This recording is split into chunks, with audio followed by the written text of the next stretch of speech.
Movie ತುಂಬ ಚೆನ್ನಾಗಿದೆ. ಎಲ್ಲರೂ ಬಂದು ನೋಡಿ. ಕನ್ನಡ ಸಿನಿಮಾ, ದಯವಿಟ್ಟು ಯಾರು ಕೂಡ ಪೈರಸಿ ಮಾಡಬೇಡಿ, ಬಂದು ಥಿಯೇಟ್ರಿಗೆ ಸಿನಿಮಾ ನೋಡಿ. ಮೂವಿ ತುಂಬ ಅದ್ಭುತವಾಗಿ ಬಂದಿದೆ. ಆ್ಯಂಡ್ ಆ್ಯಕ್ಟಿಂಗ್ ಕೂಡ ತುಂಬ ಚೆನ್ನಾಗಿ ಮಾಡಿದ್ದಾರೆ ಅವರು. ಈಗಿನ ಕಾಲದಲ್ಲಿ ನಿಯತ್ತಿಂದ ಪ್ರೀತಿ ಮಾಡೋರಿಗೆ ಯಾವುದೇ ರೀತಿ ಬೆಲೆ ಇಲ್ಲ ಅನ್ನೋದು ಮೂವಿಲಿ ತುಂಬ ಚೆನ್ನಾಗಿ ತೋರಿಸ್ಕೊಟ್ಟಿದ್ದಾರೆ. ಕಥೆನೂ ಅಷ್ಟೇ ತುಂಬ ಚೆನ್ನಾಗಿ ಎಣ್ಕೊಂಡು ಹೋಗಿದ್ದಾರೆ ಅದನ್ನು. ಅದೇ ಥರ ಡೈರೆಕ್ಷನ್ ಡಿಪಾರ್ಟ್ಮೆಂಟು ಕೂಡ ತುಂಬ ಚೆನ್ನಾಗಿ ಮಾಡಿದ್ದಾರೆ. ಅದೇ ರೀತಿ ಹೆಣ್ಮಕ್ಳು ಮೋಜು ಮಸ್ತಿ, ದುಡ್ಡು ಕಾಸು ಹಿಂದೆ ಹೋದವರು ಯಾವತ್ತಿದ್ರು ಪಂಗ್ನಾಮ ಆರ್ಬೆತ್ತಲೇ ಅವ್ರು ಹೊರಗಡೆ ಬರೋದು ಅಂತ ತುಂಬ ಚೆನ್ನಾಗಿ ತೋರಿಸಿದ್ದಾರೆ.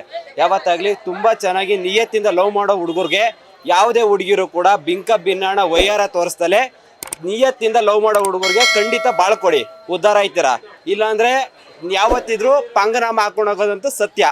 ಯಾವುದೇ ಕಾರಣಕ್ಕೂ ಹುಡುಗರು ಮೋಸ ಮಾಡಬೇಡಿ. ಹುಡುಗಿರು ಪ್ರೀತಿ ಮಾಡೋ ಹುಡುಗರಿಗೆ ದಯವಿಟ್ಟು ಬೆಲೆ ಕೊಡಿ. ಅವ್ರ ಜೀವನ ಇರುತ್ತೆ. ಅವ್ರ ಅಪ್ಪ ಅಮ್ಮ ತಂದೆ ತಾಯಿ ಯಾರ್ಯಾರು ಇದ್ದಾರೋ ಅವ್ರ ಫ್ಯಾಮಿಲಿಗೋಸ್ಕರ ಅವರೆಲ್ಲನೂ ಕೂಡ ತ್ಯಾಗ ಮಾಡಿ ಹುಡುಗಿಗೋಸ್ಕರ ಎಲ್ಲ ಟೈಮು ಕೊಟ್ಟಿರ್ತಾರೆ. ಆ ಟೈಮ್ನ ದಯವಿಟ್ಟು ಸದುಪಯೋಗ ಪಡಿಸ್ಕೊಳ್ಳಿ. ಚೆನ್ನಾಗಿದೆ ಸರ್, ಫಿಲಮ್ ಚೆನ್ನಾಗಿದೆ. ಲೇಟೆಸ್ಟ್ ಹಾಗೂ ಇಂಟ್ರೆಸ್ಟಿಂಗ್ ಸುದ್ದಿಗಳಿಗಾಗಿ ಬಾಸ್ ಟಿವಿ ಕನ್ನಡ ಚಾನೆಲ್ನ ಸಬ್ಸ್ಕ್ರೈಬ್ ಮಾಡಿ. ಹಾಗೆಯೇ ಬೆಲ್ ಐಕಾನ್ ಪ್ರೆಸ್ ಮಾಡಿ. ಇದರ ಜೊತೆಗೆ ಫೇಸ್ಬುಕ್, ಇನ್ಸ್ಟಾಗ್ರಾಮ್, ಎಕ್ಸ್ನಲ್ಲೂ ಮಿಸ್ ಮಾಡದೆ ಫಾಲೋ ಮಾಡಿ.